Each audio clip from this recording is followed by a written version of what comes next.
everybody. I want to thank you again for investing in the Shareholders podcast. It's Monty Mont here, and I'm really excited, you guys. I have a great guest, and I really appreciate her being on. We are not close friends yet, but she took a stab in faith to come on the show, and I really appreciate her doing that. Her name is Savannah Elam, and she's a financial consultant. How are you doing today, Savannah? I'm doing awesome. Thank you so much for having me today. Hey, it is great to have you, and I'm really excited to have you on the Shareholders podcast.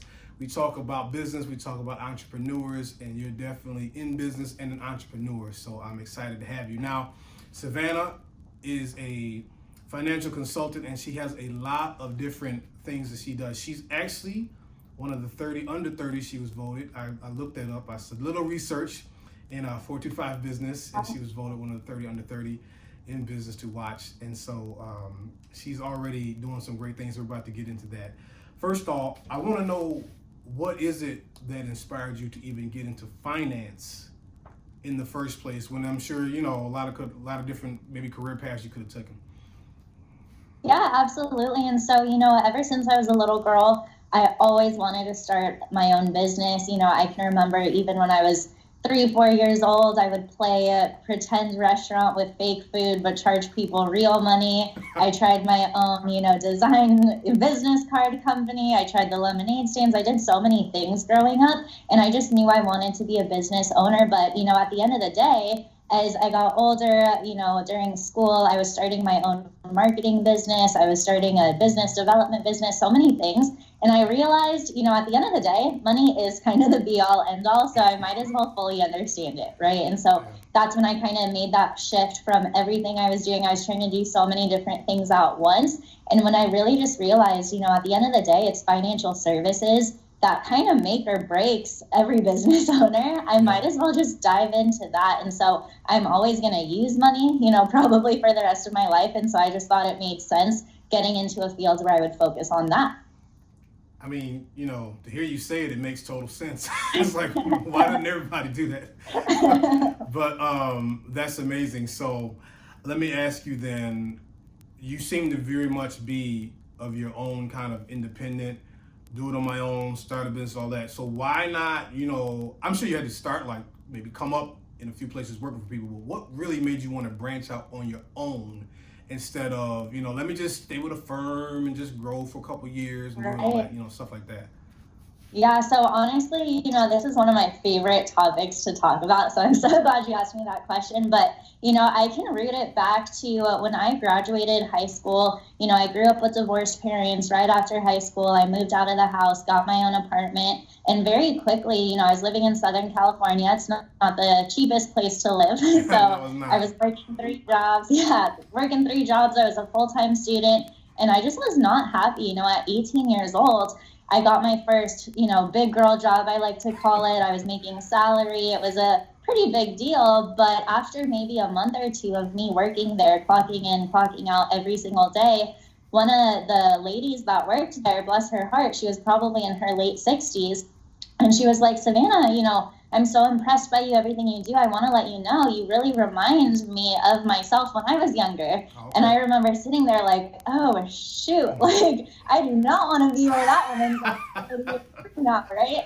And so that was kind of a pivotal point for me as far as just realizing I honestly felt like I was having some type of midlife crisis at 18 years old. I was like, wait, like, I hate this. How do people do this for the next 30, 40 years?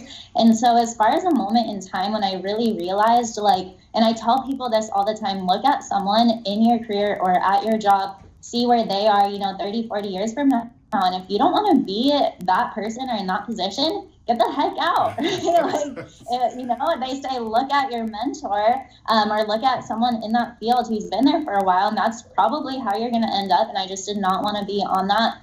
But as far as why, starting my own business versus working for someone else, so many different reasons. Number one, I hate relying on other people. I don't know what it is. I just don't think that, it's on me. If it's up to me, it's going to be up to me. And I just don't think it's fair to rely on someone else for my life or for my future family, whatever that is. I feel like I have so much potential in me, and I just want to see how I can grow that potential. But I know that if I'm limited to a certain position level or a certain paycheck, I'm just not going to be able to be that best version of myself. And most importantly, I talk to people about this all the time. I am that personality type where if I were in the corporate world, I absolutely would have worked my way up the corporate ladder, no doubt about it. I would have been making multiple six figures. I would have been at the top of somewhere.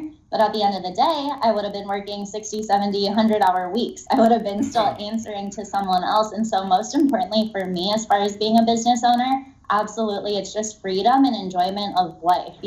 People talk about this all the time, and you only do have one life, and I'm so about living that the best way I can, not having to answer anyone else, not having to ask to go to the bathroom, not having to ask if I want a weekend getaway. You know what I mean? I love to travel. I would hate if someone else told me yes or no if I had to go travel or not. Yeah. And so really the most important thing I think is just that freedom and enjoyment of life at the end of the day.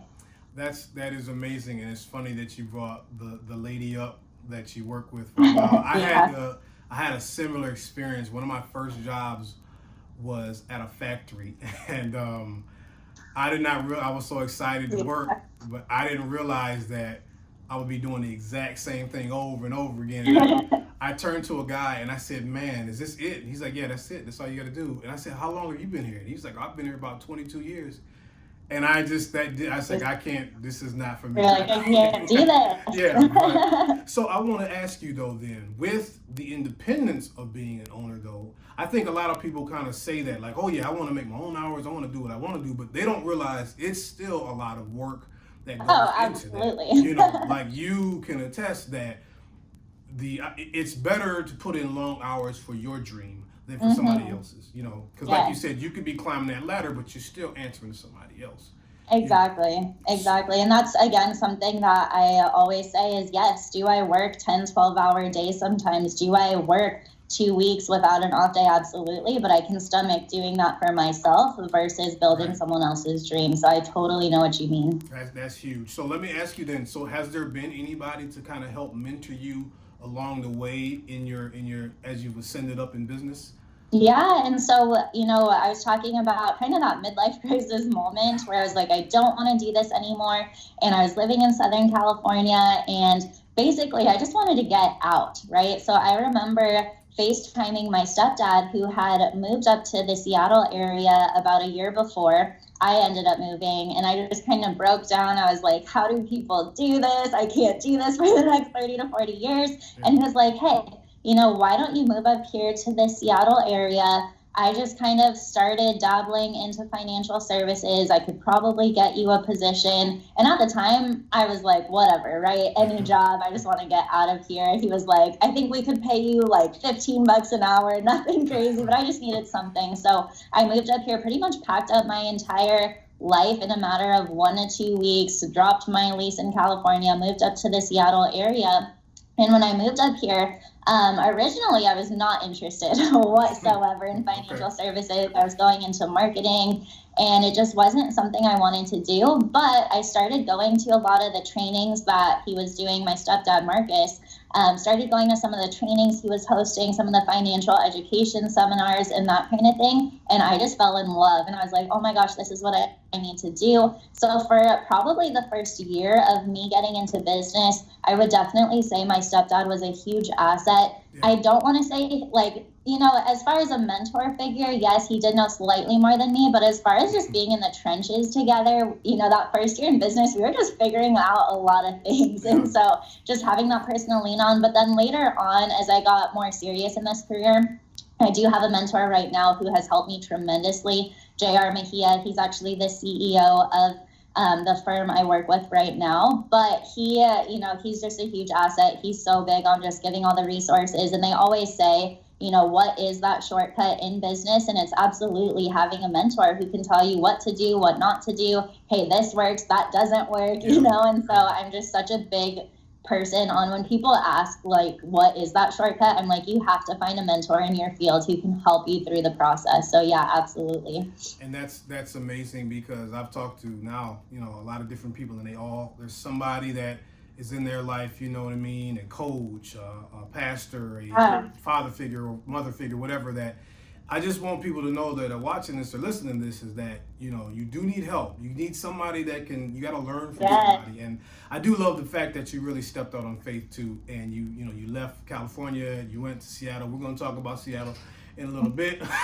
But that is awesome. That is awesome. So, okay, let's get into it then in terms of financial services and consulting and things like that. What is one of the biggest things you see people making mistakes in their finance? What are people coming to you for help for in the first place? Like, man, So, red yeah, flag.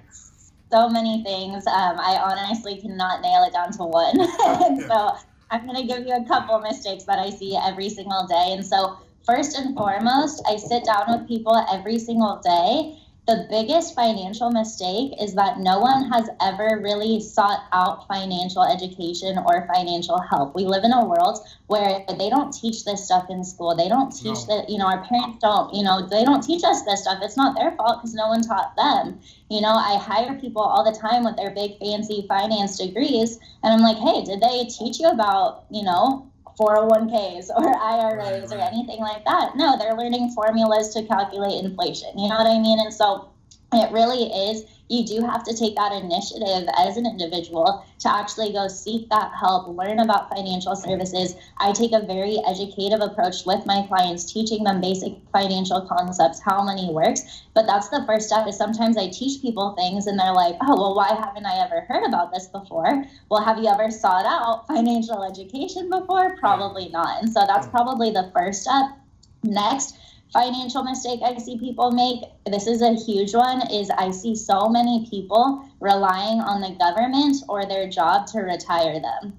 First off, I don't know if you've ever, I don't know if you've ever gone on the Social Security website, but by 2034, it's actually scheduled to deplete. Right now, they can only pay 75 cents to the dollar. So if they owe you $1,000, they can only give you $750. And so Social Security is just not the way to go for retirement, but so many people rely on that. And then number two, people rely on their employers. Well, what happens if you get laid off? What happens? Yeah. People think it's job security. It's like, well, it's not. And 401ks, my personal opinion, they're not always the best strategy. There's so many taxes when you go to take that money out. There's so many hidden fees. And so while a lot of companies might offer a match, at the end of the day, a lot of the fees that are involved don't even, don't even compare to that match. And so another thing is really diversifying your portfolio. I think is so important, starting to really implement more defensive strategies. Mm-hmm. So many people only put their money into offensive strategies, meaning subject to market volatility, right? If we remember 2008 or any other time in history when the market took a downturn, people got hurt. So why are not more people seeking out defensive strategies, aka there's a lot of funds out there. For example, I specialize in tax-free strategies, where you can actually grow your money with the market, but it has a floor, meaning there is downside protection, meaning you are guaranteed never to lose. So there are strategies like that out there that I don't think enough people know about. And then lastly, I have to throw this one in there just because I'm so passionate about it. Not enough people understand that having life insurance is actually a huge, huge financial mistake. Who cares about your debt? Who cares about your investments? If you don't have life insurance to take care of the most important asset in your life, which is yourself. And so those are some of the biggest financial mistakes I see people make. Wow, that's a full course right there. You just gave us, man. That's very interesting, and like you said, a lot of this stuff isn't taught in schools or is not taught thoroughly. And I remember me, even as an adult man, there's so many things I was just picking up and learning about finance that I was like, wow, I never heard of this. And you get behind the 8 ball, and then you're kind of trying to run to catch up. But it's kind of like, I feel like talking to a financial professional, it's just like going to the doctor. You take care of your body, you should take care of your finance and talk to somebody. Absolutely. Yeah, so that, man, she just gave you guys some good gems. I hope you guys picked up on that. So I want to ask you then next, in terms of what you're doing now and where you're at, and you've already accomplished some great things, what do you kind of see for your vision of success in terms of where you want to go? Like, and how they do like your 5-year plan or even your next year, where is your vision of success wanting to take you?